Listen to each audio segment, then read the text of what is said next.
Hi everyone, this is Josh Kulp. We are learning Daf Tet Vav of Masechet Bava Metzia. And I wanted to talk a little bit about the source of where the rabbis learn their halachot from.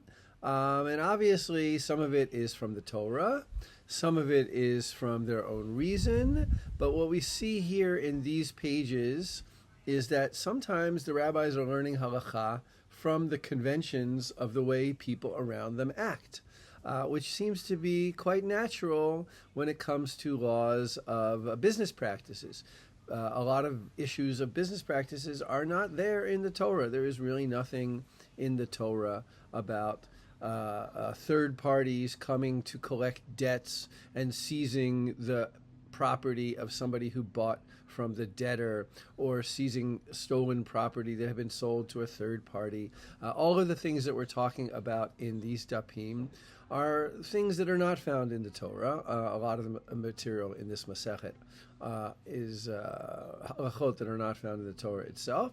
And so where do the rabbis derive their authority from? Where do they derive their sense of laws from? And we can see over here that Shmuel and Rava derive them from the conventions in which the way people write documents.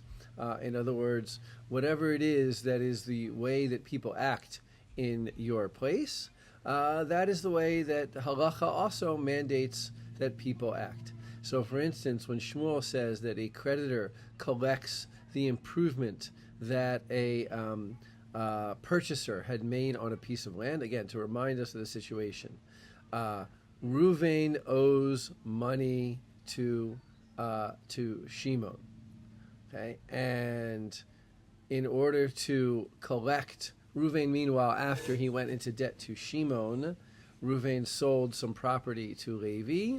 If Ruvain defaults on his debt, Shimon can take the property away from Levi. And what Shmuel says is that even if Levi had improved the property, Shmuel can still seize that improvement. And Rava says to him, well, this is the convention that people write.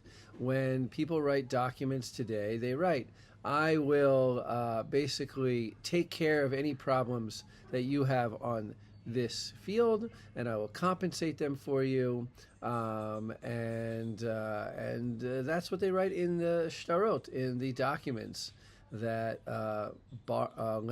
creditors write out for lenders.